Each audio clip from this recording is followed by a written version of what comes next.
Muy buenos días, estimados estudiantes del curso Filosofía de la Historia. Bueno, como seguramente se dieron cuenta, esta semana, el día lunes me parece, subía yo la presentación correspondiente a la sesión número 8 sin audio. Evidentemente hubo alguna fallita en el ordenador y se grabó sin audio. Con lo cual, bueno, voy a proceder a grabarla nuevamente. Vamos a recapitular un poco. Como saben, siempre recapitular es un proceso cognitivo fundamental, retomar dónde nos habíamos quedado.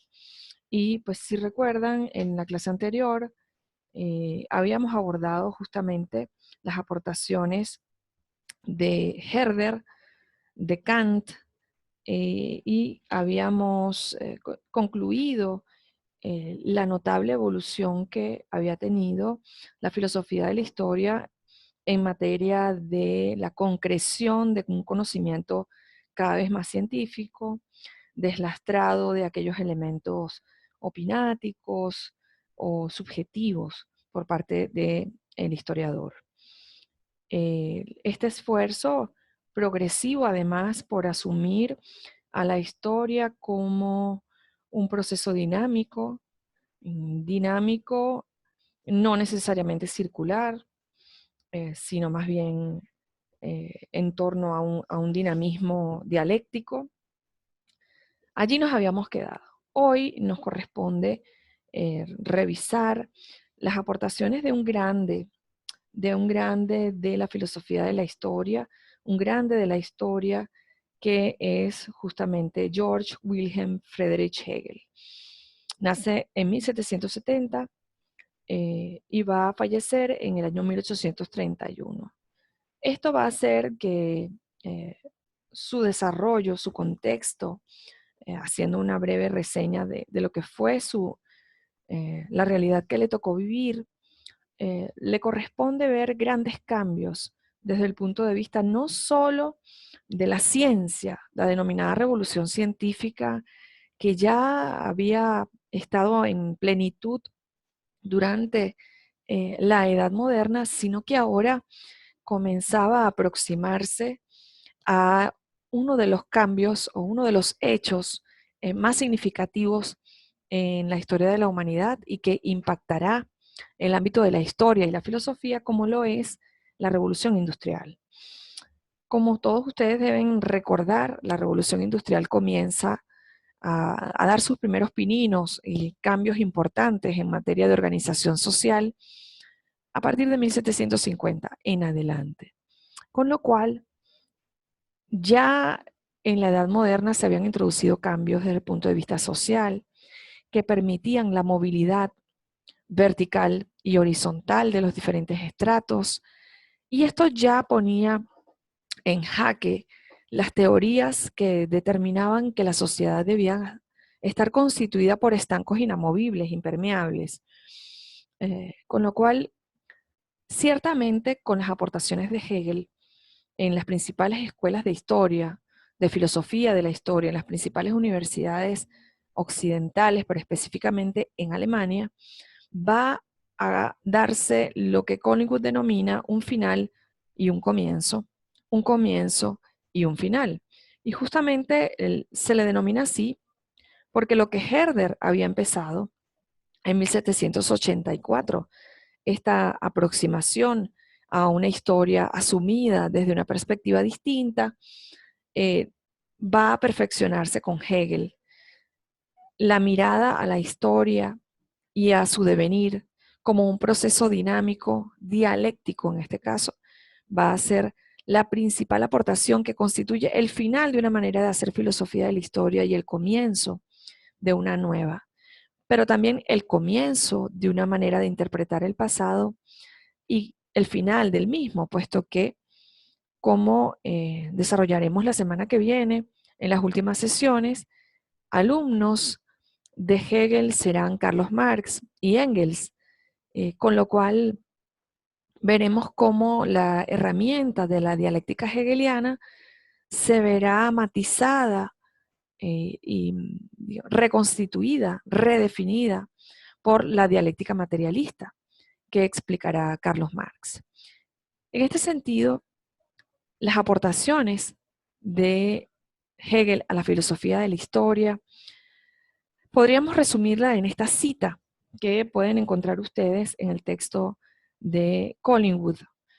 La historia de la filosofía despliega ante nosotros la sucesión de los espíritus nobles, la galería de los héroes de la razón pensante, que sostenidos por la fuerza de esta razón, han sabido penetrar en la esencia de las cosas, de la naturaleza y del espíritu, en la esencia de Dios, y que han ido acumulando con su esfuerzo para nosotros el más grande de los tesoros, el conocimiento racional. Nótese entonces cómo efectivamente un coqueteo que había empezado con el elemento racional como determinante de los acontecimientos históricos, acá se concreta y efectivamente se acepta que va a ser la racionalidad del hombre, sus ideas, ese espíritu, ese Geist del que habla Hegel, va a ser el que va a permitir la evolución, el progreso de las civilizaciones a lo largo de la historia. Notes entonces como la preeminencia que va a colocar Hegel va a estar fundamentalmente en el desarrollo de la idea, del pensamiento. En este sentido podemos ver de manera clara las influencias de Giambattista Vico. Giambattista Vico, como ya lo veremos un poquito más adelante, representante de un momento crucial, de un parteaguas, compilado en su obra más conocida, La Ciencia Nova, hablará de una ciencia histórica que tiene justamente ese matiz de ciencia, ciencia social, pero revestida de toda la rigurosidad, la objetividad y la sistematización de los conocimientos que las ciencias naturales o fácticas caracterizan. Hamann será otro que también marcará esta perspectiva del pasado histórico, asumiendo ya no como lo planteaba Kant, la lucha de las pasiones, y no necesariamente las más elevadas de los hombres como determinantes del acontecer histórico, sino justamente el elemento racional, la idea del hombre. Esa concordia y discordia de la que hablaba Kant y que ya conversamos en clases anteriores, ahora va a ser sustituida por la racionalidad o la irracionalidad. También notaremos la influencia de Kant. Cuando leemos las aportaciones de Hegel, en sus principales obras relacionadas con la filosofía de la historia, él asume a la historia lo mismo, en el mismo sentido que Kant, como el desarrollo de la libertad, como el fin último al que toda civilización debe llegar, aproximarse. A Schiller vemos la influencia en Hegel, estableciendo que justamente el historiador no es un profeta que puede necesariamente anticipar lo que va a venir, no es conocedor del futuro, pero ciertamente conocedor de las fuerzas que hacen que se mueva el motor de la historia. La tesis, la antítesis y la síntesis de Hegel, el motor que va a hacer que una suceda a la otra, es justamente el desarrollo del pensamiento. Y bueno, también podemos ver las influencias de Fichte, del que ya hablábamos al inicio de nuestro curso, cuando Hegel habla de la división de la historia en fases, en etapas. Sin embargo, él se decanta un poco, se desmarca de la mirada de los positivistas, sobre todo desde la aproximación hermética a los periodos históricos asumidos como fechas o hitos específicos en los cuales comienza o termina una determinada realidad. Efectivamente, entonces, Hegel plantea una nueva especie de historia, una filosofía de la historia, asumiendo, pues, que lo que va a hacer que la dialéctica se mueva, ese Geist del que él habla, ese espíritu de las naciones, va a ser justamente el desarrollo de la filosofía, que es el desarrollo del pensamiento. La historia no es comprobada solamente, es también comprendida. Para Hegel, la función del historiador no es solamente relatar al estilo del mejor almanaque mundial qué ocurrió, cuándo y dónde, sino también comprender en alguna medida las leyes o procesos implícitos dentro de aquellos acontecimientos. Notamos la herencia de Herder en Hegel cuando asume el progreso visto desde los tiempos primitivos hasta los tiempos civilizados, planteando entonces conceptos como barbarie, civilización, que serán profundizados por los filósofos de la contemporaneidad. El motor, entonces, para Hegel es la idea. La meta es el desarrollo de la libertad de las naciones. Para Hegel, el futuro no es el problema del historiador porque de él nada se sabe, es la comprensión y la interpretación del presente. Y como les comentaba minutos antes, esta es la herencia de Schiller. La historia es evolución, mira desde el desarrollo del pensamiento humano, desde la antigüedad hasta la contemporaneidad, y lo asume como ese proceso de perfeccionamiento. Notamos, como lo decíamos al principio, la herencia de Giambattista Vico, que asume a la historia como una realidad peculiar y que así debe ser estudiada. Recordemos que Giambattista Vico combina a los historiadores a buscar los elementos distintivos dentro de las civilizaciones, además de aquellos que son denominadores comunes. Las ideas y los hechos son uno, es decir, lo que mueve el motor de la historia es la idea que preconiza una determinada cosmovisión en un momento histórico. Esa ciencia nueva, ciencia nova, que es la obra fundamental de Giambattista Vico, asume entonces a la historia como la relación directa, intrínseca, inseparable de la filosofía y de la historia. Hay una consustanciación entre estos dos conceptos fundamentales. La historia la hace el hombre, ergo puede ser comprendida por él. En este sentido, notamos en Hegel la herencia de Vico cuando no solamente busca describir, relatar, contar qué ocurrió en el pasado, sino aproximarse a su comprensión. También de Giambattista Vico vemos la influencia en Hegel al intentar buscar leyes o establecer procedimientos definitivos, precisos, que nos permitan comprender el devenir histórico, y justamente la dialéctica hegeliana, que plantea la tesis, la antítesis y la síntesis, que creo que no debo explicar en qué consiste porque ya todos han visto filosofía contemporánea, es esa ley a la que se refiere tanto Giambattista Vico como Hegel. Giambattista Vico es quien habla de ese corsi y recorsi, ir y volver de la historia, ¿no? De manera dialéctica, que Kant denominaba la lucha entre la concordia y la discordia en la historia de las civilizaciones. Y también vemos la herencia de Vico en la comprensión de esa periodización como un proceso de perfeccionamiento en el que cada ciclo supera al anterior. De esta manera, pues, vamos a ver, perdonen acá que se me ha desconfigurado esto. Hegel, entonces, ya habíamos hablado un poco de su formación, qué características va a tener la filosofía de la historia hegeliana. El establecimiento de un Geist o espíritu hegeliano, ese eje, centro, núcleo que va a ser el motor de la historia. Ese motor es la razón, es el desarrollo de la idea. Ese Geist o espíritu de las naciones va a ser el desarrollo de su pensamiento, el desarrollo de sus estructuras filosóficas. Las manifestaciones del espíritu humano van a ser la vida, es toda esa configuración de las estructuras y aparatos culturales, las ideas, las manifestaciones del arte, la filosofía, la comprensión del Estado, su definición, su denominación, van a estar íntimamente relacionadas con el desarrollo del pensamiento. En este sentido, es importante recalcar que ese desarrollo del pensamiento para él va a ser lo fundamental y que por esta razón Carlos Marx en cierta medida corregirá la plana o la perfeccionará al decir que el motor de esa dialéctica no es la idea, sino la lucha de clases.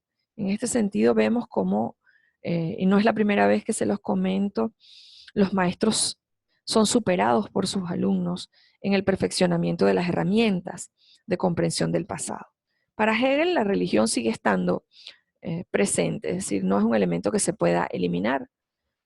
Carlos Marx lo definirá como el opio de los pueblos, como ustedes todos recordarán.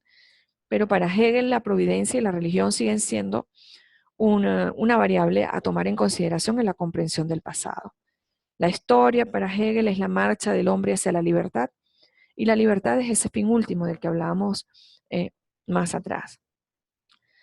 El método de Hegel obviamente es la dialéctica hegeliana, plantea comprender la historia de la humanidad como un continuo florecer y marchitarse, haciendo la salvedad de que ese curso de la historia no debe ser asumido como un proceso circular en el que no hay saberes que se acumulan o que continúan en el desarrollo de las civilizaciones, sino propone la figura de comprenderlo en espiral.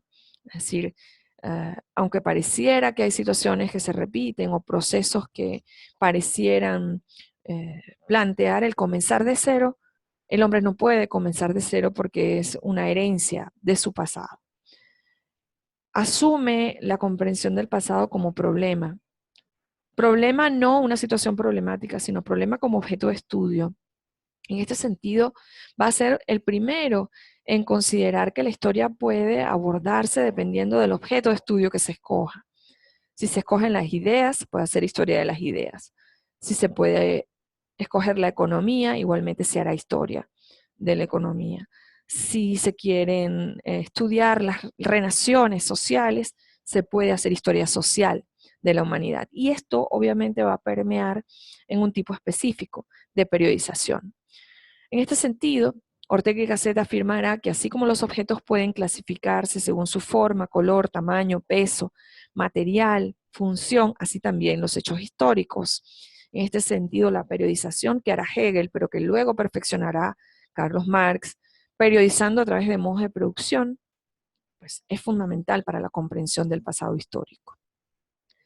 Sin embargo, hace la salvedad de que sea cual fuere este criterio, siempre será arbitrario, con lo cual esto nos permitirá comprender por qué la filosofía de la historia llega en la contemporaneidad a la escuela de los anales, que plantean un abordaje transversal, transdisciplinario del pasado histórico, justamente para hacer de este abordaje lo menos arbitrario posible. Para Hegel, entonces, la historia es cambio y la vida es un río. Acá notamos justamente la influencia de los historiadores de la antigüedad y Heráclito, que ya nos definía la historia de la humanidad como un río en el que no podemos bañarnos dos veces en las mismas aguas. Plantea la comprensión de este pasado en figuras infinitamente diversas y que justamente en el ocaso, en lo que pareciera ser el ocaso de la vida, existe un nuevo comienzo. Estas son citas textuales de la obra de Hegel, publicada para 1928, pero que asume en este proceso dialéctico algo bien esperanzador. Es decir, en lo que hoy constituye la tesis se engendra la antítesis y en el enfrentamiento de estos dos podemos ver el perfeccionamiento de la historia de la humanidad. Hegel entonces asumirá que el ocaso de toda civilización es también la aurora de una nueva vida. Cuando miramos la historia desde esta perspectiva y la asumimos desde la dialéctica hegeliana, podemos mirar entonces cómo lo que pareciera ser el final de una civilización es realmente su comienzo.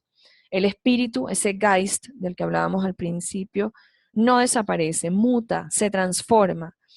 Y para Hegel, para la comprensión del pasado desde su perspectiva, algo siempre está ocurriendo, aun cuando pareciera que no es así. Recuerden que es Hegel el que también va a afirmar que el historiador no puede comprender su propio tiempo, porque utilizando la comparación con el soldado en la batalla, el historiador está imbuido por ese contexto que a veces no le permitirá con verdadera digamos, exactitud comprender lo que ocurre. Pero siempre está ocurriendo algo, aunque pareciera que no es así. Para Collingwood, en el texto que siempre les recuerdo que deben revisar, plantea tres valoraciones fundamentales de la obra de Hegel. En primer lugar, asumir a la historia y la naturaleza como cosas distintas, pero asumirlas también desde la perspectiva del dinamismo de la dialéctica hegeliana. Tesis, antítesis, síntesis y un proceso que constantemente vuelve a conversar. No es un ciclo, no se repite, no son círculos, son espirales. En segundo término, toda historia es historia del pensamiento y esa historia del pensamiento, el motor es justamente la razón. Pues de esta forma culminamos la sesión número 8. Espero que esta vez sí la puedan escuchar bien. Y bueno, seguimos en contacto. Bye.